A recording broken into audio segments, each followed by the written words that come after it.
So మనం ఈరోజు ప్రభుపాదుల వారిచే వచించబడినటువంటి శ్రీమద్ భాగవతంలో మొదటి సంపుటము 3వ అధ్యాయము 26వ శ్లోకాన్ని చర్చించుకుంటున్నాం.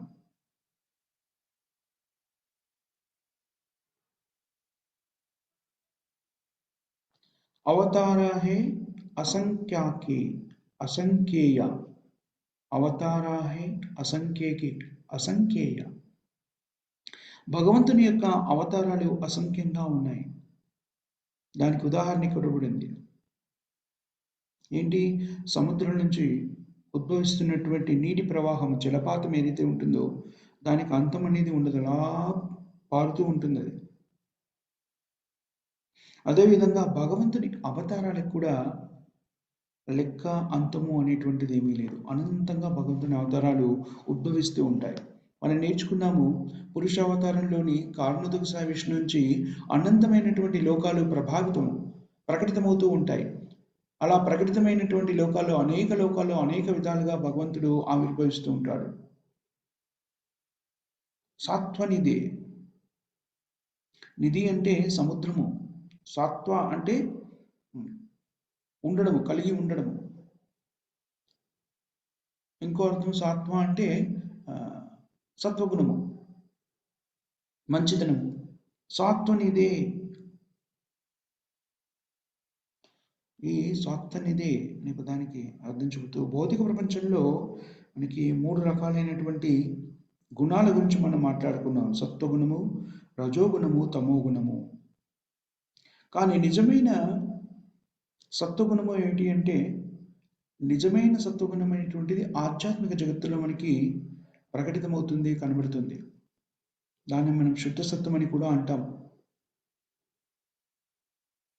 భౌతిక ప్రపంచంలో సత్వగుణాన్ని ఉన్నతమైన గుణంగా పరిగణించబడుతుంది. త్రిగుణాలలో ఉన్నతమైన గుణము ఉంటే సత్వగుణమే. ఎందుకని?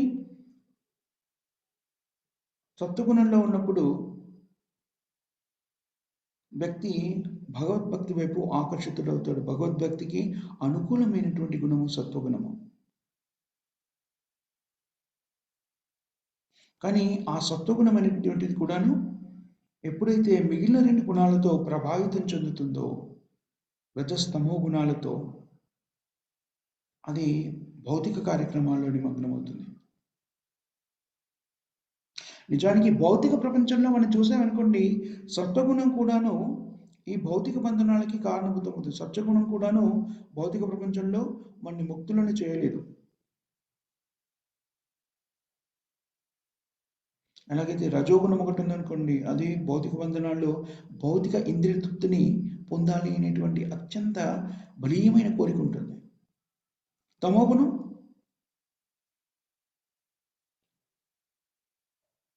కూడా భౌతిక బంధనాలకి కారణభూతమవుతుంది. ఈ 2 గుణాల్లో ఏదైనా కూడా సత్వగుణంతో కలిస్తే అది కూడా కలుషితం అయిపోతుంది. అందుకని ఈ భౌతికమైన 3 గుణాలు, సత్వగుణానికి కూడా అతీతులం కావాలి మనం. త్రైగుణ్య విషయవేద నిస్త్రైగుణ్యో భవ అర్జున. నిస్త్రైగుణ్యం ఈ 3 గుణాలకి అతీతంగా ఉంటుంది. ఎప్పుడైతే మనలో ఉన్న సత్వగుణము రజోగుణ తమోగుణాలతో ప్రభావితం చెందుతుందో అది ఇంకా పరిపక్వత చెందినటువంటిది దశలో లేదు అని అర్థం. అలాంటి స్థితిలో రజో తమో గుణాలు ప్రభావితం చేయడంతో వ్యక్తి మళ్ళీ భౌతిక ఇంద్రియతృప్తిలో నిమగ్నమవుతాడు. అందుకని నిజమైనటువంటి సత్వగుణము అంటే ఏమిటంటే, రజో తమో గుణాలతో అసలు ఎలాంటి ప్రభావము చెందకుండా స్థిరంగా ఉండగలగడం. ఆ సత్వగుణమే భగవంతుడు. హరే సత్వనిధే. ఎప్పుడైతే మనము ఆధ్యాత్మిక స్థాయికి చేరుకుంటామో సత్వం విశుద్ధం ఆ స్థాయికి చేరుకుంటామో ఆ స్థాయిలో ఉన్నటువంటి సత్వగుణము రజోగుణంతో కానీ తమోగుణంతో కానీ ప్రభావితం చెందదు. సత్వం విశుద్ధం. విశుద్ధం అంటే సంపూర్ణమైనటువంటి శుద్ధి చెందినటువంటి, సంపూర్ణ శుద్ధిగా ఉన్నదాన్ని విశుద్ధం అంటారు. దేనితో కూడా ప్రభావితం చెందినటువంటిది.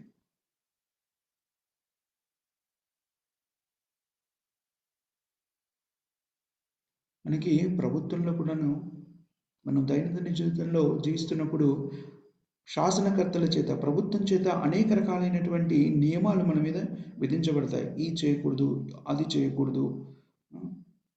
మీరు వాహనం నడుపుతున్నప్పుడు ఎడమ వైపునే నడపాలి, ఎరుపు రంగు వచ్చినప్పుడు ఆగాలి. రకరకాల నియమ నిబంధనలు అనేటువంటివి నిర్దేశించబడి ఉంటాయి. కానీ వ్యక్తులలో ఆ నియమాలని ఉల్లంఘించేటువంటి ఒక గుణం ఉంది. ఏంటది? ఉల్లంఘిస్తూ ఉంటారు. అలా నియమాన్ని అతిక్రమించడం వల్ల ఏమవుతుంది అంటే పరిస్థితులన్నీ కూడాను కలుషితమైపోతాయి. అందుకని ఇక్కడ కూడా ఈ సత్వగుణం అనేది చెప్పేది ఏదైతే చెప్తున్నారో అది కూడా భౌతిక ప్రపంచంలో బంధనానికి కారణభూతమవుతుంది.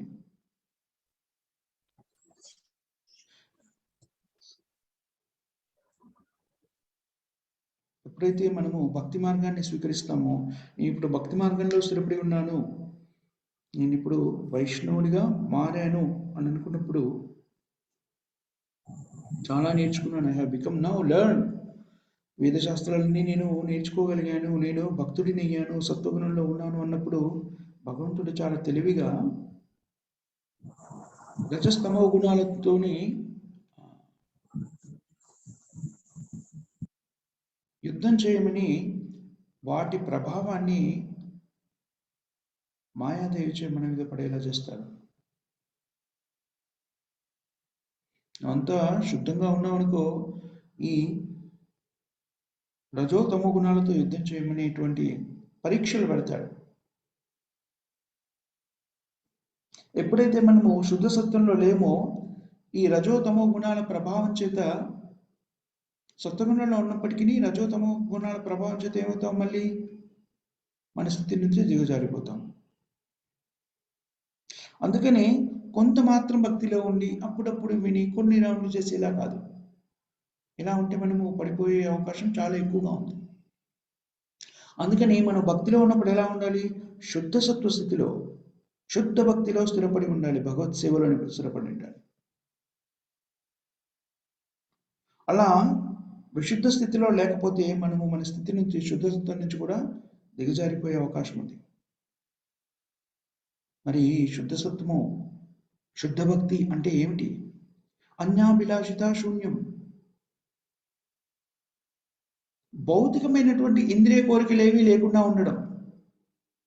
ఎందుకనంటే కోరికనే మనం భౌతిక ప్రపంచంలో అనేక కర్మలు చేయడానికి, భౌతిక బంధనాల్లో చిక్కుకోవడానికి కారణభూతమవుతుంది. ఉదాహరణకి నేను బ్రహ్మచారిని అనుకున్నాను అనుకోండి, బ్రహ్మచారిని అనుకుని ప్రతిక్షణము స్త్రీల గురించి, మైథున తృప్తి గురించి ఆలోచిస్తూ ఉంటే అలాంటి వ్యక్తులని మోసపూరితమైన వ్యక్తులు అని చెప్తారు. అది శ్రీమద్ భగవద్గీతలోనే చక్కగా వివరించబడింది. అందుకని మనం ఎప్పుడు కూడా కృష్ణుడి గురించి ఆలోచిస్తూ ఉండాలి. అలా కాకుండా ఏదైనా చిన్న దోషం ఎక్కడైనా ఉందనుకోండి, మన ప్రవర్తనలో కానీ మన ఆలోచనలో కానీ, మాయాదేవి వెంటనే ఆ దోషాన్ని పట్టుకొని మన సత్వగుణాన్ని నశింపజేసేలా చేస్తుంది.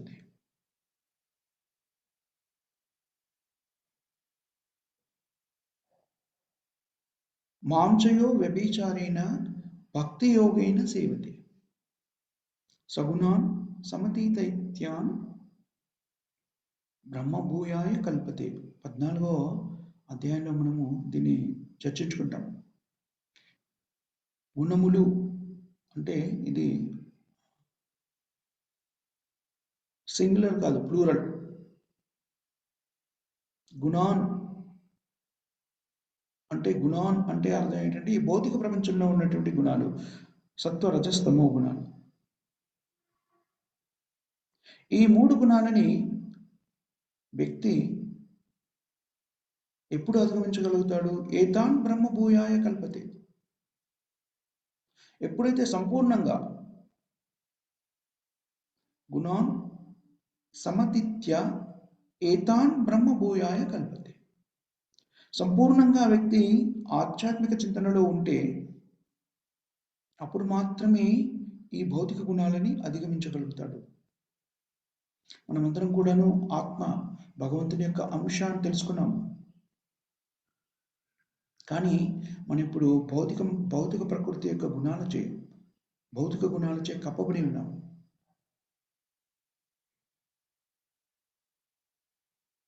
దానికి ఇంకో చక్కని ఉదాహరణ ఏం చెప్తారు అంటే, ఎప్పుడైతే ఆత్మ భగవంతుని నుంచి దూరం అయిపోయిందో, విభిన్న శక్తి అంటే మనము జీవాత్మలము ఎలా ఎలా జరుగుతుంది అంటే, మనం భగవంతుని యొక్క చిన్న అంశ అగ్నిని భగవంతుని అగ్నితో పోలిస్తే అగ్నిలో చిన్న కణం ఏదైతే ఉంటుందో, అగ్ని కణం చాలా చిన్నది, స్పార్క్ అంటాం చూడండి, అలాంటి చిన్న కణము మనము. అది అగ్నితోని దూరమైంది అనుకోండి, అది ఒక్కొక్కసారి భూమి మీద పడినప్పుడు 3 స్థితులు ఏర్పడవచ్చు. ఒకటి, అది ఎక్కడ పడవచ్చు, ఎండిన గడ్డి మీద పడవచ్చు. అగ్ని నుంచి వేరైన ఒక చిన్న కణం ఉందనుకోండి, అగ్ని కణము ఎండిపోయిన గడ్డి మీద పడవచ్చు. అప్పుడు ఆ కణము ఎండిన గడ్డిని అంటుకోగానే కొంత మంటని రేపుతుంది, ఎందుకంటే గడ్డి ఎండిపోయింది కాబట్టి. అలా కాకుండా ఆ అగ్నికణము పచ్చని కూరగాయల మొక్కల మీద అలాంటి దాని మీద పడింది అనుకోండి, అది వెంటనే అగ్నిని పుట్టించదు, వెంటనే సమసిపోదు. కొంత వేడిని ఉద్భవింపజేస్తుంది, కానీ మంటని జనింపజేయలేదు.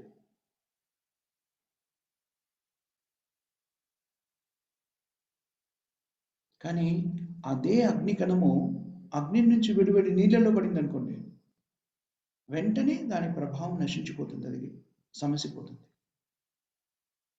సో అదేవిధంగా మనం భగవంతుని నుంచి విడిపడినప్పుడు మనమంతా కూడా భగవంతుని అంశం అని మనం చాలాసార్లు ఇంతకుముందు చెప్పుకున్నాం.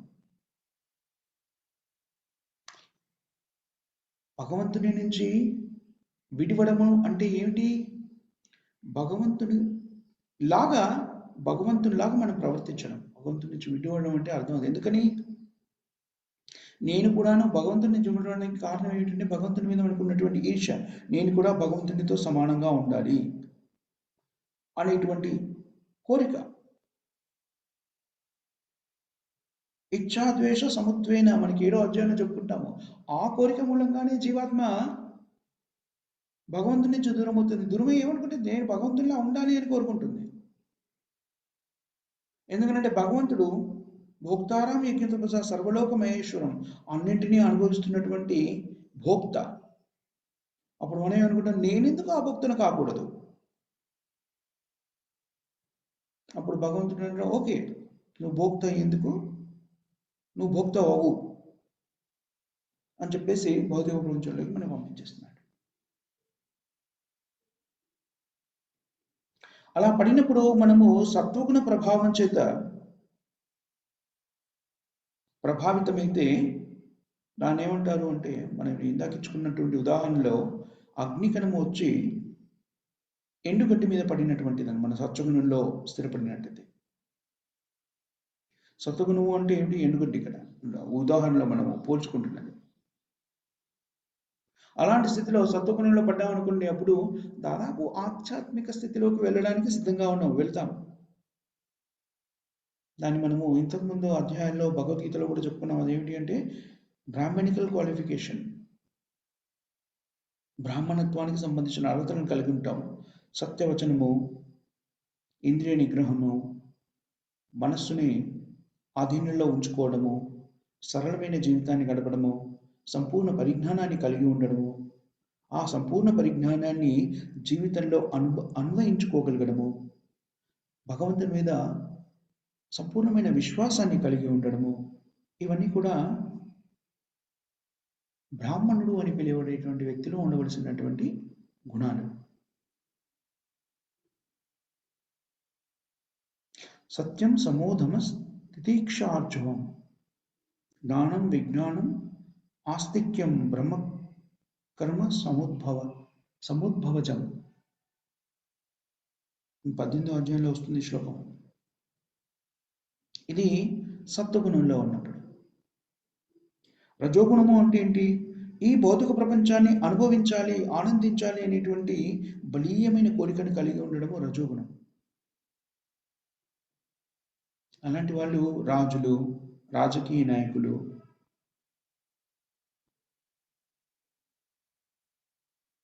అలాంటి వ్యక్తులకి ఇతరుల వస్తువుల మీద, ఆస్తుల మీద అధికారాన్ని చెలాయించాలి, దాన్ని తమ ఆధీనంలోకి తెచ్చుకోవాలని బలీయమైన కోరిక ఉంటుంది. ఒక దేశానికి రాజు అంటే ఇంకో దేశాన్ని తన ఆధీనంలోకి తెచ్చుకోవాలని ప్రయత్నాలు చేస్తుంటారు. రజోగుణంలోని ఉన్నత స్థితి అది, రజోగుణ సంపద. తమో గుణము వాళ్ళు రజోగుణంతో స్థిరపడ్డ వాళ్ళు కాదు, సత్వగుణంతో స్థిరపడ్డ వాళ్ళు కాదు. వాళ్ళ ఏకైక చాలాసార్లు తమో గుణంలో ఏం చేస్తారు? తినడము, నిద్రపోవడము, దాన్ని వాళ్ళు ఆనందిస్తుంటారు, అంతే. నేను చాలాసార్లు చూస్తుంటాం, వ్యక్తులు తమ పరిచయం చేసుకున్నప్పుడు నేను చాలా సింపుల్ అండి, నాకు చాలా ఆనందాన్ని ఇచ్చేది ఏంటంటే మంచి ఆహారము తిని మంచిగా నిద్రపోవడం. అంటే ఆ వ్యక్తి తమో గుణంలో ఉన్నాడు అని అర్థం చేసుకోవాలి. వాళ్ళకి సరిగ్గా బాగా నిద్రపోయే అవకాశం దొరికింది అనుకోండి, అది వాళ్ళ ఆనందం, అంతే. సో ఈ 3 గుణాలు ఏవైతే ఉన్నాయో, 3 గుణాలు వ్యక్తులు ఈ 3 గుణాల్లో స్థిరపడి ఉంటారు.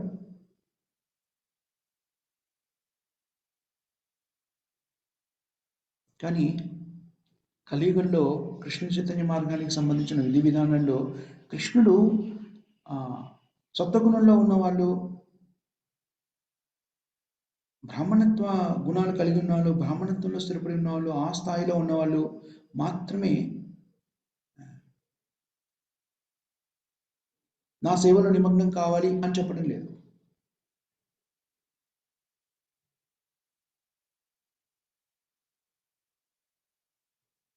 నువ్వు తమో గుణంలో ఉన్నప్పుడు కానీ, రజోగుణంలో ఉన్నప్పుడు కానీ భగవత్ సేవలో నిమగ్నం కాలేకపోవచ్చు. కానీ ఎప్పుడైతే నువ్వు భగవత్ సేవలో నిమగ్నం అవుతావో వెంటనే ఈ గుణాలకి అతీతుడు అవుతావు. అప్పుడు నువ్వు బ్రాహ్మణుడి కన్నా ఉత్తమమైన స్థాయిని చేరుకుంటావు. ఆ ఉత్తమమైన స్థాయి ఏమిటి? వైష్ణవత్వపు స్థితిలో ఉంటావు.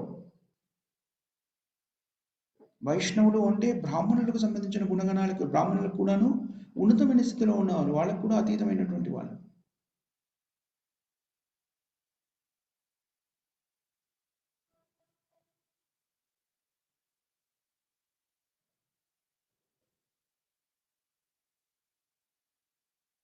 కానీ మనము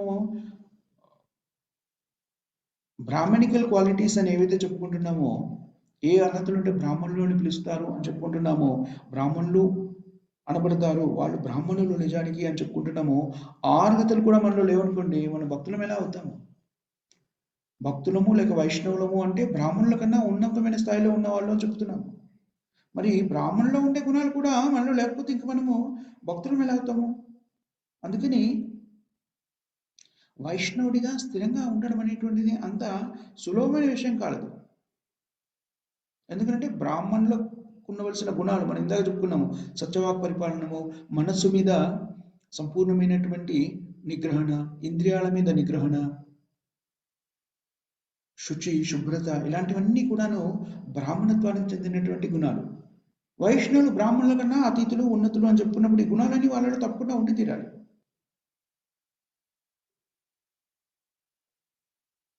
అది చాలా వైష్ణవుడిగా ఉండడం కష్టమే, కానీ ఉండాలి అని నిర్ణయించుకుంటే ఉండడం సులభతరం అవుతుంది. నిజానికి చైతన్య మహాప్రభు అది మనకి తేలికగా చేశారు. ఎలాగా? మనకి కొన్ని నియమాలు ఇచ్చారు. ఆ నియమాలని మనం శుద్ధంగా పాటించామనుకోండి, మనము వైష్ణవులుగా మారుతాం. దాంట్లో మొట్టమొదటిది పాటించాల్సింది ఏమిటంటే చాలా సిన్సియర్గా, చాలా సులభంగా, రెగ్యులర్గా, గుర్తొచ్చినప్పుడు ఏదో ఒక రోజు కాకుండా రెగ్యులర్గా హరే కృష్ణ మహామంత్రాన్ని జపించాలి. అది కలియుగంలో ఉన్నటువంటి వ్యక్తులకి చైతన్య మహాప్రభువు అందజేసినటువంటి ఒక ప్రత్యేకమైనటువంటి అవకాశము, సౌలభ్యము. అది మనం చేస్తున్నాం అనుకోండి, భక్తియుక్త సేవలో స్థిరంగా ఉండగలుగుతాము. చేతో దర్పణమార్జనం భవ మహాదావాగ్ని నిర్వాపనం. ఇలాగా మనము అపరాధం లేకుండా భగవన్నామాన్ని జపించడము అనేటువంటి స్థితిని చేరుకున్నామనుకోండి, వెంటనే ఈ భౌతికమైన గుణాలు అని చెప్పుకుంటున్నామే, సత్వ రజస్తమో గుణాలకి అతీతులం అయిపోతాం. ఇది చాలా సులభం. దానికోసం మనం ఏ వేదాంతాలను, వేదాంత సూత్రాలను అన్ని పఠించి అధ్యయనం చేసి గుర్తుపెట్టుకొని ఇలాంటివి ఏమీ చేయక్కర్లేదు. యశదేవ పరాభక్తి యథాదేవ తథా గురవు తస్యతే కహితే అర్థ ప్రకాశంతే మహాత్మన.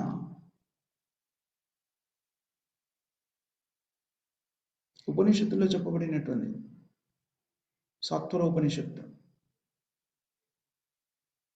వేదాంత సిద్ధాం ఏమని చెప్తుంది అంటే, ఈ వేదాంతం అంతా కూడాను ఎప్పుడైతే మనం భక్తియుక్త సేవలో నిమగ్నమవుతామో వేదాంతం అంతా కూడాను మనకి అవగతం అవుతుంది. అది మనము కూర్చుని చదవక్కర్లేదు. కానీ ఆ వేదాంతం అంతా కూడాను, వేదశాస్త్రాల పరిజ్ఞానం అంతా కూడాను మన హృదయంలో ప్రకటితం అవ్వాలి అంటే మనకి భగవంతుని మీద అనిర్వచనీయమైన సంపూర్ణమైనటువంటి విశ్వాసము అనేది ఉండాలి. భగవంతుడు మరియు భగవద్గీతని మనకు అందించినటువంటి ఆధ్యాత్మిక గురువు మీద సంపూర్ణమైన విశ్వాసం ఉంటే ఈ వేద పరిజ్ఞానం అంతా కూడాను మన హృదయంలోనే ప్రకటితమవుతుంది. యశదేవ పరాభక్తి యథాదేవ తథా గురువు. గురువు కృష్ణ కృప.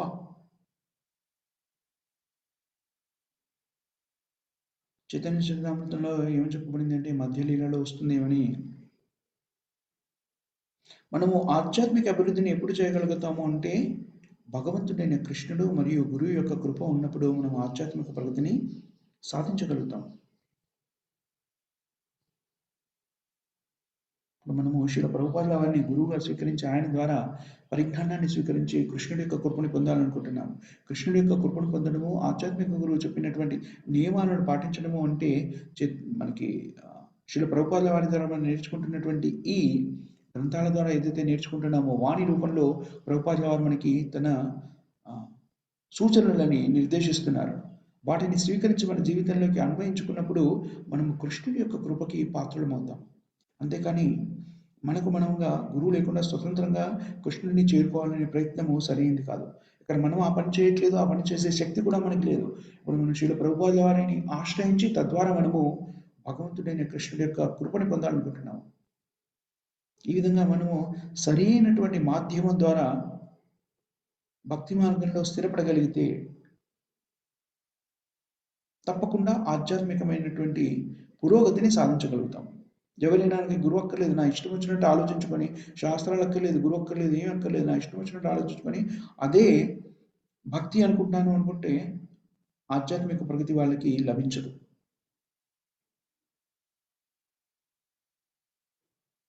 ఎప్పుడైనా సరే మనము చాలా ఉన్నతమైన స్థితిలో ఉన్న వ్యక్తిని కలవాలి అనుకుంటే ఏం చేయాలి? వాళ్ళ కార్యదర్శి, సెక్రటరీ, పర్సనల్ అసోసియేట్స్ ఎవరో ఉంటారు. వాళ్ళ నుంచి అపాయింట్మెంట్ తీసుకొని వాళ్ళు అనుమతిస్తే అప్పుడు ఆ ఉన్నతమైన వ్యక్తిని కలవగలుగుతాము. వాళ్ళ సేవకుల ద్వారా మనము ఆ వ్యక్తిని కలగలుగుతాం, ఉన్నతమైన వ్యక్తిని. ఆ ఉన్నత వ్యక్తికి ఎంతోమంది సేవకులు ఉంటారు. ఆ సేవకుల్లో ఒకరి సేవకుని పట్టుకొని మనం ఆ వ్యక్తిని పరిచయం చేసుకోగలుగుతాము, కలవగలుగుతాము. ఎప్పుడైతే మనము ఒక సేవకుని మనము ఆ సెక్రటరీని మనము కలుస్తామో సెక్రటరీ ఏం చేస్తాడు?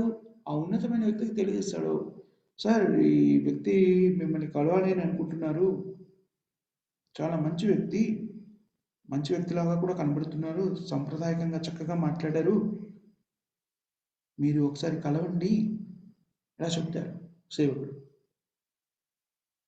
అప్పుడు ఆ ఉన్నతమైన వ్యక్తి, అధిపతి ఎవరైతే ఉంటారో ఏమంటారు? ఓ మంచి వ్యక్తా, నీకు అలా అనిపిస్తుందా? సరే అయితే కలం. ఈ విధంగా ఒక సేవకుడు ఆ కార్యదర్శి యొక్క రికమెండేషన్తోనే వాడు చెప్పిన దాని ప్రకారంగా ఉన్నతమైన వ్యక్తి ఏం చేస్తాడు? సరే కలవమంటాడు. అదేవిధంగా భగవంతుని మనము చేరుకోవాలి అనుకుంటే, భగవంతు అనుగ్రహం పొందాలి అంటే, భగవత్ సేవలో ఎప్పుడూ నిమగ్నమైనటువంటి ఈ ఆధ్యాత్మిక గురువు యొక్క సేవ ద్వారా, అనుమతి ద్వారా మనం భగవంతుని యొక్క కృపను పొందగలుగుతాం. అందుకని మనం ప్రతిరోజు గృహాష్టకంలో చదువుతాం. యశ్చ ప్రసాదాత్ భగవత్ ప్రసాదో యశ్చ ప్రసాద నగతి కుతోపి. గురువు యొక్క కృప ద్వారా వెంటనే మనం భగవంతుని యొక్క కృపను పొందగలుగుతాం. యశ్చ ప్రసాద భగవత్ ప్రసాదో యశ్చ ప్రసాద నగతి కుతోపి. ఇప్పుడు గురువు సంతృప్తి చెందలేదనుకోండి, నా గతి కుతోపి, అతనికి గతి అంటూ ఏం ఉండదు, అడ్వాన్స్మెంట్ అంటూ ఉండదు అని చెప్తున్నారు.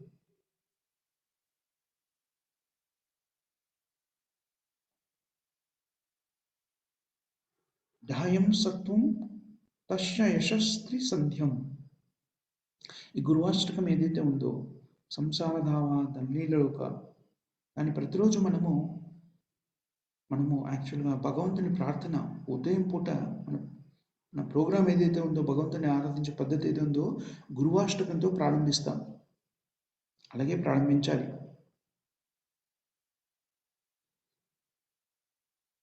గురువుని ఏమని చెప్పారు అంటే, భగవంతుని యొక్క కృపా అవతారము అని చెప్పారు. భగవంతుడికి అనేక రూపాలు ఉన్నాయని మనం చెప్పుకున్నాం, అనంతమైనటువంటి రూపాలు. అందులో ఒక రకమైన అవతారాలు, భగవంతుని అవతారం గురించి చర్చించుకున్నప్పుడు మనం చర్చించుకున్నాము. ఒక అవతారం ఏమిటి అంటే శక్తి ఆవేశ అవతారం. భగవంతుడి అవతారాలలో ఒక రకమైన అవతారము శక్తి ఆవేశ అవతారం. గురువు కృపాశక్తి అవతారం.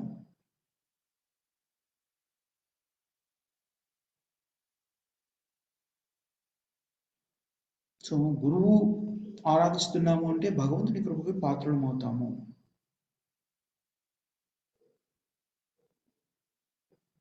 భగవంతుడు మన హృదయంలోనే ఉన్నాడు. ఎలాగా?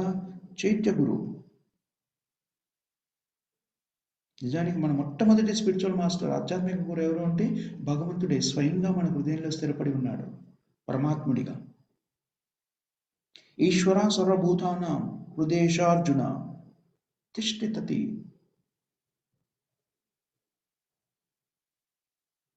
ఈశ్వర సర్వభూతానాం, అందరి హృదయాల్లో, అందరి జీవుల్లో ఉన్నాను. ఎక్కడ? హృదయేశోర్జున తిష్ఠతి, హృదయంలో స్థిరపడి ఉన్నాను. పరమాత్మ స్వయంగా భగవంతుడే. అదే పరమాత్మ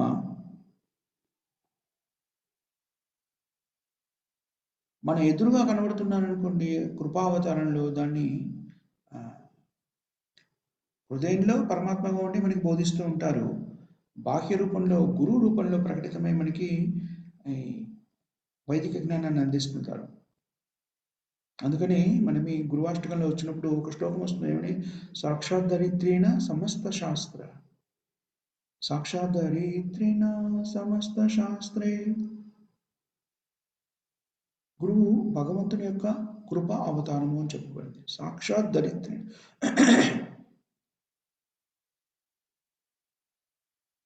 సాక్షాత్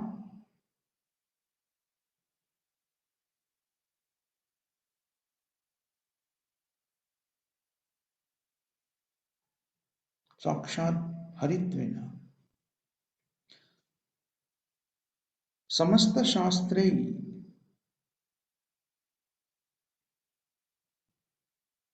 సమస్త శాస్త్ర అంటే సంపూర్ణమైనటువంటి వేద పరిజ్ఞానాన్ని కలిగి ఉంటాడు. ఎందుకని ఈ వేద పరిజ్ఞానం కూడా వ్యక్తికి ఎలా అవలంబడుతుందని మనం చెప్పుకున్నాము.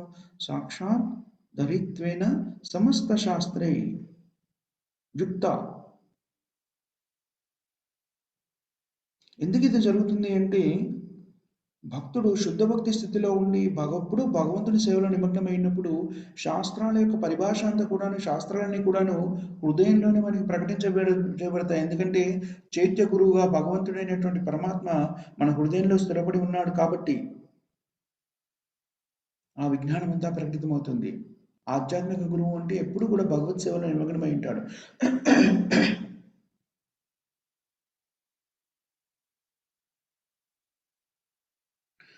శిష్యుడైన వ్యక్తి గురువుని చాలా గౌరవప్రదంగా చూడాలి. ఎంతో గౌరవప్రదంగా గౌరవిస్తున్నారు కాబట్టి గురువు ఎప్పుడు కూడా అలా అనుకోవద్దు. నాకు ఎంతోమంది శిష్యులు అయ్యారు కదా, వీళ్ళందరూ నన్ను చాలా గౌరవిస్తున్నారు కదా, భగవంతునితో సమానంగా ఆరాధిస్తున్నారు కదా, ఇక నేను కూడా భగవంతుని అయిపోయాను అనుకున్నాను అనుకోండి, వెంటనే ఆ వ్యక్తి తన స్థితిని దిగజారిపోతాడు. ఎప్పుడైనా గురువు నేను భగవంతుని యొక్క అవతారము అన్నాడు అనుకోండి అని చెప్పేసి నన్ను ఆరాధించండి, నన్ను పూజించండి, చాలు నేనే భగవంతుని అనే స్థితికి వచ్చాడు అనుకోండి, అతను తన స్థితి నుంచి దిగజారిపోతాడు. అలా చెప్పేవాళ్ళు ఎవరు నిజానికి ఎలాంటి వాళ్ళు చెప్తారు అలాంటి భాషని, అలాంటి పరిభాషని? మాయావాద ఫిలాసఫర్స్, నిరాకారవాదులు ఎవరైతే ఉంటారో అలాంటి వాళ్ళు చెప్తుంటారు. వాళ్ళు ఏమంటారు? నేనే భగవంతుని, దేవునికి గురువుకి తేడా లేదు, నేనే భగవంతుని, నన్ను ఆరాధించండి అని చెప్తుంటాడు. కానీ నిజమైన గురువు ఏమని చెప్తాడు? నేను భగవంతుని సేవకుణ్ణి అని చెప్తాడు. నేనే భగవంతునితో సమానమని ఎప్పుడు కూడా గురువు చెప్పడు.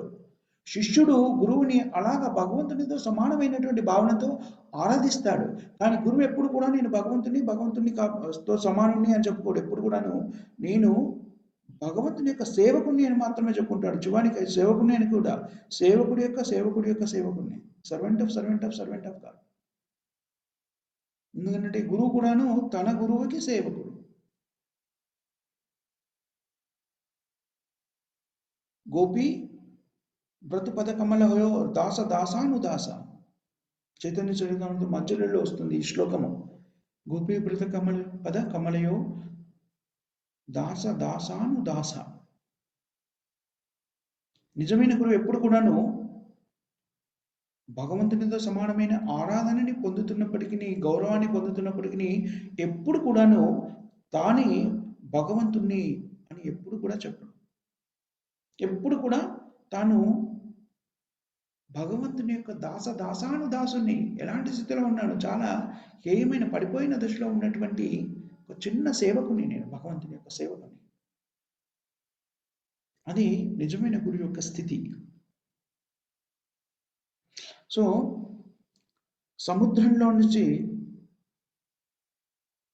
అలలు ఎలాగైతే ఉద్భవిస్తూ ఉంటాయో, అనంతంగా అలలు ఉద్భవిస్తుంటాయి, అంతం అనేది లేకుండా.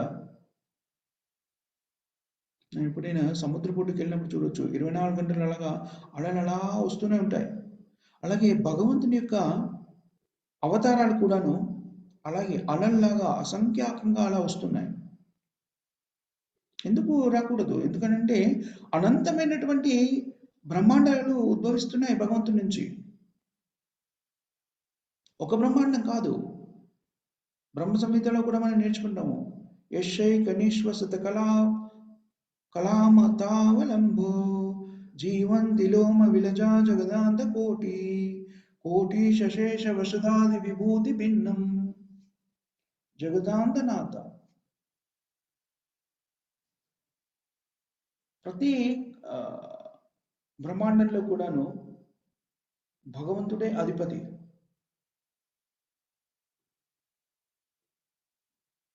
ప్రతి బ్రహ్మాండంలో కూడా భగవంతుని ఆదేశాల ప్రకారంగా భగవంతునితో జ్ఞానాన్ని స్వీకరించి బ్రహ్మ సృష్టిని చేస్తున్నాడు. కేవలము ఉచ్ఛ్వాస నిశ్వాసాల ద్వారా మహావిష్ణువు కారణదుక సాయి విష్ణు కారణ సముద్రంలో పవలించి ఎన్ని అసంఖ్యాకమైనటువంటి బ్రహ్మాండాన్ని సృష్టిస్తున్నాడు. అతని శరీరం చాలా వచ్చేస్తున్నాయి. ఒక్కొక్క బ్రహ్మాండంలో అనేకమైనటువంటి ఖగోళాలు ఉన్నాయి, గ్రహాలు, ఎన్నో గ్రహాలు ఉన్నాయి. ఈ ప్రతి గ్రహంలో కూడా జీవులు ఉన్నారు. ఆ జీవులని ఉద్ధరించడానికి భగవద్జ్ఞానాన్ని ఇవ్వాలి. ప్రతి చోట కూడా భగవంతుని యొక్క దివ్య లీలని ప్రకటితం చేసి బోధించాలి. సో ఇంకా ఊహించుకోండి, భగవంతుడు ఎన్ని అవతారాలు ఎత్తితే వీళ్ళందరికీ కూడా అందరికీ అన్ని ఖగోళాలను ప్రకటితమే ఇవన్నీ బోధిస్తుంటారు.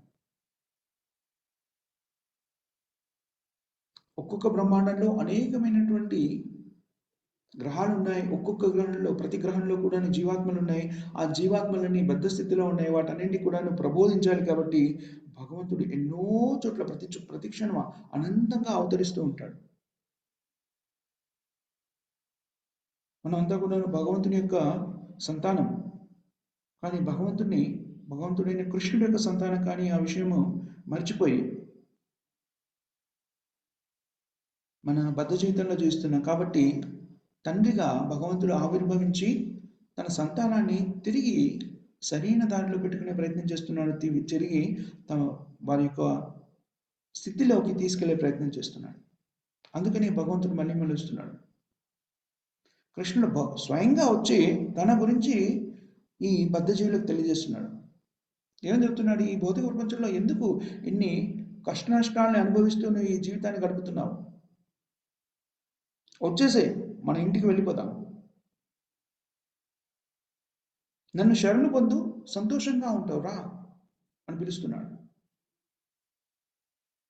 బద్ధజీవి అంటాడు, నో నో నో నో, ఇక్కడ నాకు చాలా పనులు ఉన్నాయి.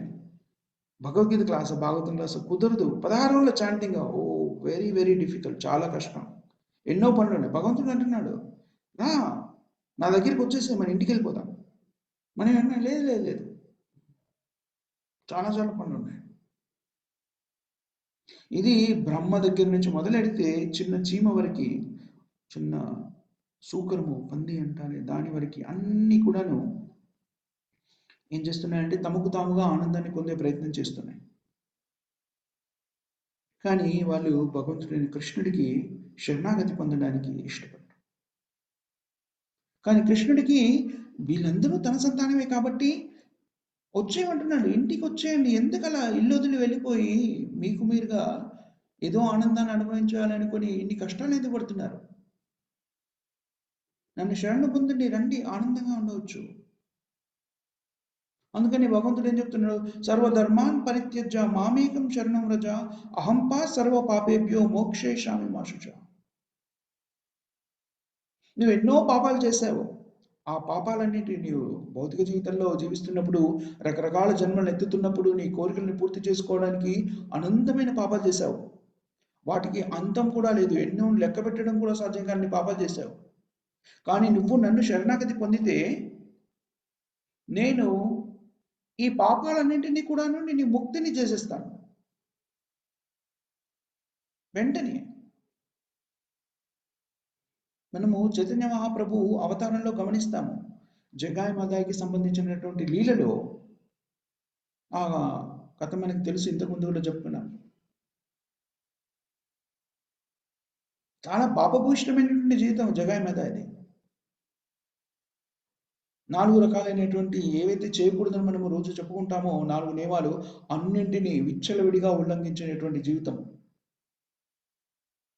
మత్తుపానీయాలు సేవించడము, మాంసాహారాన్ని భుజించడము, జూదం ఆడడము, వ్యభిచారపు పనుల్లో పాలుపంచుకోవడము. కానీ నిజానికి జగాయి మాదా ఇద్దరు కూడాను ఉత్తమమైనటువంటి బ్రాహ్మణ కులంలో పుట్టిన వాళ్ళు.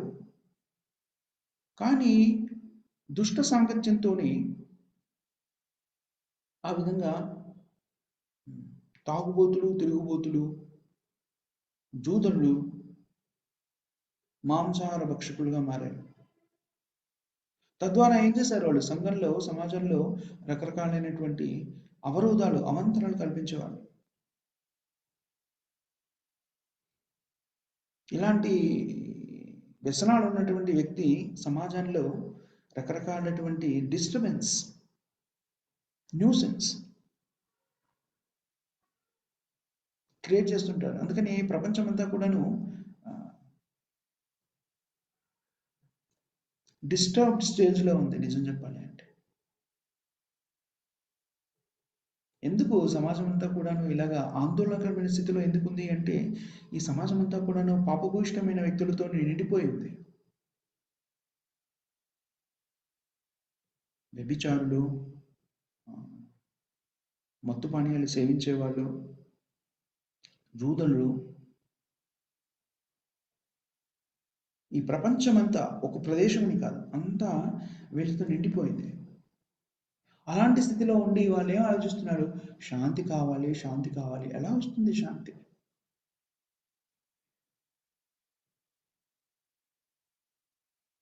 ముందు వీళ్ళందరికీ కూడాను ఈ పాపభూయిష్టమైన జీవితం నుంచి బయటపడడానికి కావలసినటువంటి పరిజ్ఞానాన్ని అందించాలి.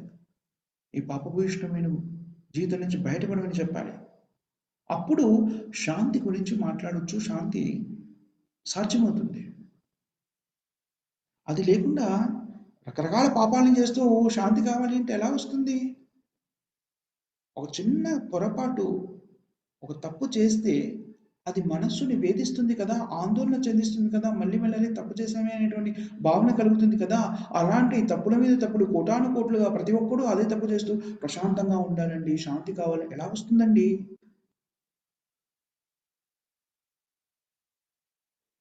జగాయి మదాయి గురించి మాట్లాడుకున్నప్పుడు వాళ్ళు సమాజంలో రకరకాలైనటువంటి ఆందోళనకరమైనటువంటి పరిస్థితులని కలిగించారు. వీధుల్లో జన సమూహం మధ్యలో తాగి విచ్చలవిడిగా ప్రవర్తించారు. అలా విచ్చలవిడిగా వాళ్ళు రోడ్ల మీద ప్రవర్తిస్తున్నప్పుడు జనాలంతా గుమిగూడారు. ఆ గుమిగూడినటువంటి సమూహాన్ని చూసి నిత్యానంద ప్రభు వెళ్ళారు. వెళ్ళి ఏం జరిగింది అని గమనించారు, అడిగారు.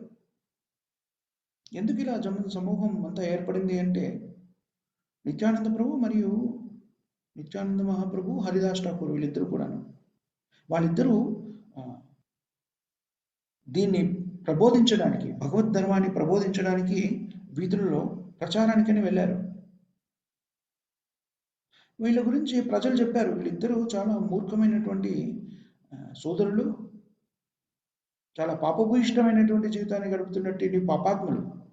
వాళ్ళు ఇదిగో సమాజానికి ఇలాంటి డిస్టర్బెన్స్ అంతా క్రియేట్ చేస్తున్నారని చెప్పారు. ఇప్పుడు నిత్యానంద ప్రభు వెంటనే ఏం చేశాడు అనుకున్నాడు, ఈ ఇద్దరు సహోదరులను కానీ హరినామం ద్వారా ముక్తులను చేయగలిగితే అప్పుడు చైతన్య మహాప్రభు వైపు అందరూ ఆకర్షితులై చైతన్య మహాప్రభు చెప్తున్నది విని తమ జీవితంలోకి స్వీకరిస్తారు అని నిత్యానంద ప్రభు అనుకున్నాడు. ఒక ప్రచారకుడి యొక్క మనస్తత్వం ఇది. ప్రచారకుడు అనేవాడు అలాగే ఉంటాడు. నిత్యానంద ప్రభు ఆలోచించుంటూ, ఇదిగో వీళ్ళు చాలా దయనీయమైన స్థితిలో ఉన్నారు, ప్రజలు ఎవ్వరు కూడా వీళ్ళు ఎప్పుడైనా కూడాను ఉన్నతమైన స్థితికి వస్తారంటే నమ్మే స్థితిలో లేరు, అంత దయనీయమైన పాపాత్ములు వాళ్ళు. వీళ్ళకి చైతన్య మహాప్రభు కృపని అందించారనుకోండి, అప్పుడు చైతన్య మహాప్రభు గురించి అందరూ కీర్తించి ఆయన చెప్పేది పూర్తిగా వింటారు. ఇది నిజమైన సేవకుని యొక్క లక్షణం. ఎప్పుడు కూడాను తన ప్రభువుకి మెరిట్ జరుగుతున్న దానికంతా కూడాను ప్రభువుకి చెందింది కావాలి, ప్రభువుకి గొప్ప పేరు రావాలి, ప్రభువుని గొప్పగా కీర్తి అంతా కూడా ప్రభువుకి రావాలి, నాకు కాదు అనుకునేవాడు నిజమైన సేవకుడు. అందుకని అతను తన జీవితాన్ని పణంగా పెట్టేసి జగాయి మదాయి అనేటువంటి వాళ్ళిద్దరిని కూడా హరినామాన్ని జపించమని చెప్తారు. మత్తులో ఉండి విచ్చలుడిగా పరుస్తున్న వాళ్ళిద్దరు ఏం చేస్తారు, నిత్యానంద ప్రభువుని గాయపరుస్తారు. తల మీద రాతితో కొడతారు నిత్యానంద ప్రభువుని. తల నుండి రక్తం స్రవిస్తుంటుంది నిత్యానంద ప్రభువుకి. కానీ అప్పటికి కూడా నిత్యానంద ప్రభు వాళ్ళ మీద ఆగ్రహించుకోలేదు. పర్వాలేదు, మీరు ఆవేశంలో ఉన్నారు, తాగి ఉన్నారు, నన్ను కొట్టారు, పర్వాలేదు. నిత్యానంద ప్రభు తల నుంచి రక్తం కారుతుంది. అయినా కూడా ఏం చెప్తున్నాడు, పర్వాలేదు మీరు నన్ను గాయపరిచారు, కానీ హరే కృష్ణ మహామంత్రాన్ని దయచేసి జపించండి. అది ప్రచారం అంటే. నేను సౌకర్యవంతంగా ఉంటాను, అప్పుడు ప్రచారానికి వెళ్తాను. నేను చాలా సౌలభ్యవంతంగా ఒక చోట విలాసవంతమైనటువంటి ప్రదేశంలో ఎలాంటి డిస్టర్బెన్స్ లేని ప్రదేశంలో కూర్చొని అప్పుడు చాంటింగ్ చేస్తాను. అది కాదు. మనమంతా కూడాను భక్తిని గురించి తెలుసుకున్న తర్వాత దీన్ని బయటకు వెళ్ళి ఈ భౌతిక ప్రపంచంలో ఇప్పుడున్న జగన్మాతలను కలుసుకోవాలి. అది చైతన్య మహాప్రభు యొక్క ఉద్యమం, చైతన్య మహాప్రభు మిషన్ అది. ఎందుకంటే ఈ ప్రపంచము జగన్మాత లాంటి వాళ్ళతో నిండుకొని ఉంది. అడుగడుగున జగన్మాతలు ఉన్నారు కలియుగంలో. ఇలాగా జగాయి మదాయి ఇద్దరు కూడాను నిత్యానంద ప్రభుని ఎప్పుడైతే గాయపరిచారో అప్పుడు చైతన్య మహాప్రభుకి చాలా ఆగ్రహం వచ్చింది. వీళ్ళిద్దరి మూలంగా నిత్యానంద ప్రభు గాయపడ్డాడు. అప్పుడు థండర్ బోల్ట్ చైతన్య మహాప్రభులో ఆవేశం అగ్నిలాగా కనబడింది. మనలో కూడాను అలాంటి ఆవేశము అగ్ని ఎప్పుడు రావాలి అంటే ఎవరైనా వైష్ణవులని అవమానపరిచినప్పుడు అలాగే ప్రవర్తించాలి. కోపం ఉండకూడదు కాదు, కోపం ఎప్పుడు రావాలో అప్పుడు ప్రకటితం అవ్వాలి. భగవంతుని దూషిస్తున్నప్పుడు, భక్తులని ద్వేషిస్తున్నప్పుడు, గాయపరుస్తున్నప్పుడు, అని అడ్డుకుంటున్నప్పుడు ఆ ఆవేశం రావాలి. ఇప్పుడు చూడండి, చైతన్య మహాప్రభు దాన్ని ప్రదర్శించాడు.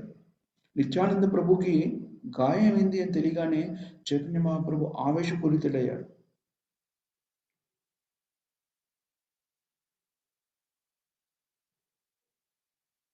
అలాంటి స్థితిలో మనము తృణాదపి సునీచేన అలా కాదు. వైష్ణవ సిద్ధాంతము చాలా ప్రాక్టికల్ ఫిలాసఫీ, దైనందిన జీవితంలో స్వీకరించదగినటువంటి సిద్ధాంతము. వైష్ణవులకి అపరాధం చేస్తున్నప్పుడు వైష్ణవులు రక్షించడానికి అగ్నిలాగా ఆవేశాన్ని ప్రకటించవచ్చును, చేయాలి కూడాను. వైష్ణవుల అవమానపరుస్తున్నప్పుడు దాన్ని అడ్డుకోవాలి. దాన్ని చైతన్య మహాప్రభు ఉదాహరణ ద్వారా ఎలా చేయాలి అనేది మనకి ప్రవర్తించి చూపాడు. చైతన్య మహాప్రభు చాలా ఆవేశపడిపోయాడు. అప్పుడు ఎలా వెళ్ళారు? మీ ఇద్దరిని నేను సంహరించేస్తాను ఈ క్షణంలోనే. మీరు చేసిన పని ఎంత గొప్ప అపరాధమో మీకు అర్థం కావట్లేదని ఏం చేశాడు? సుదర్శనాన్ని పిలిచేశాడు. చెయ్యి పైకెత్తాడు, సుదర్శనం వచ్చేస్తాను. వెంటనే నిత్యానంద ప్రభు చైతన్య మహాప్రభును అభ్యర్థించారు. ప్రభు, మీరు అవతరించింది ఈ యుగంలో కృపని ప్రసాదించడానికి. మీరు ఈ అవతారంలో ఎలాంటి ఆయుధాన్ని ధరించనని ప్రమాణం చేశారు. దయచేసి మీ ఆయుధాన్ని పిలవకండి.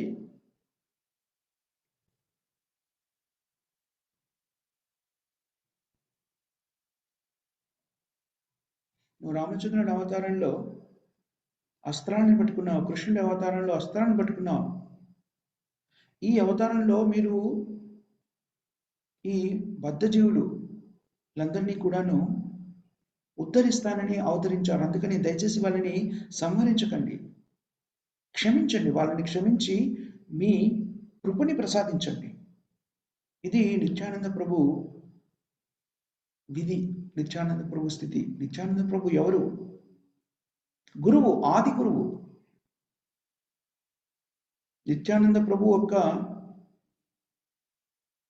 సేవ ఏమిటి అంటే ఇలాంటి బద్ధజీవులందరినీ కూడా నీ కృపని ప్రసాదించి వాళ్ళని భగవద్భక్తులుగా మార్చి భగవత్ సేవలో నిమగ్నం చేయడము నిత్యానంద ప్రభు యొక్క సేవ.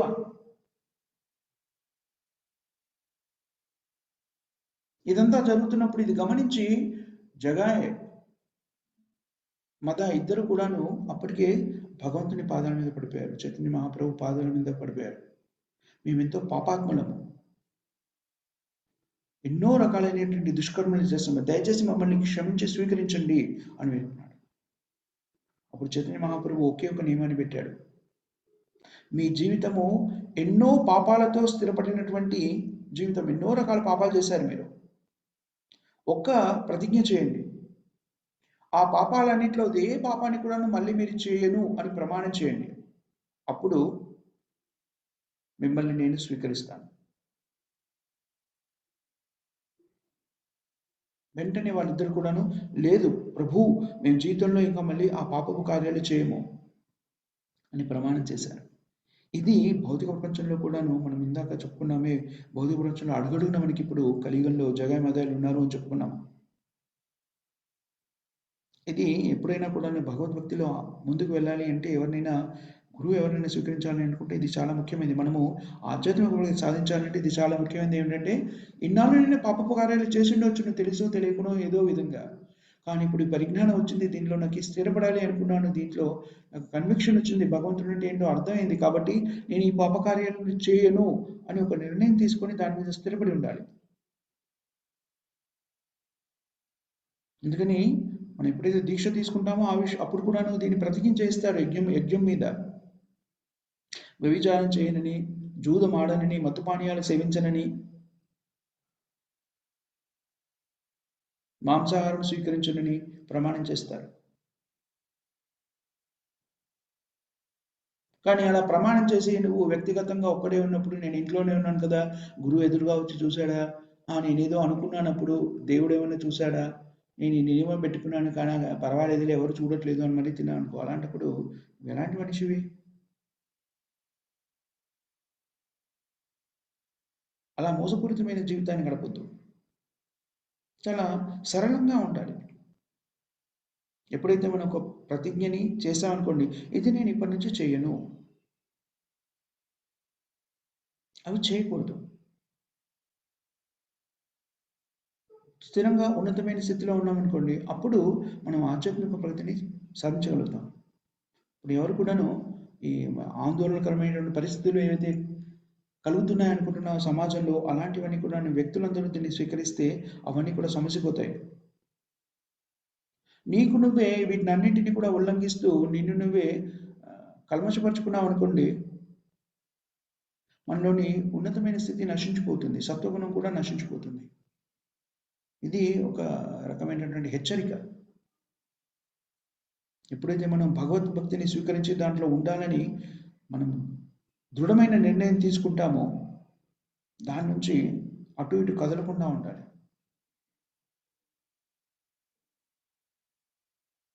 మామేవే ప్రపద్యంతే మామ్యం ఏతం తరంతతి. మనం స్థిరంగా ఉన్నామనుకోండి, భక్తి మార్గంలో ఉండాలని స్థిరంగా నిర్చరించుకొని దృఢ సంకల్పంతో ఉంటే మాయాదేవి మన ఏం చేయలేదు.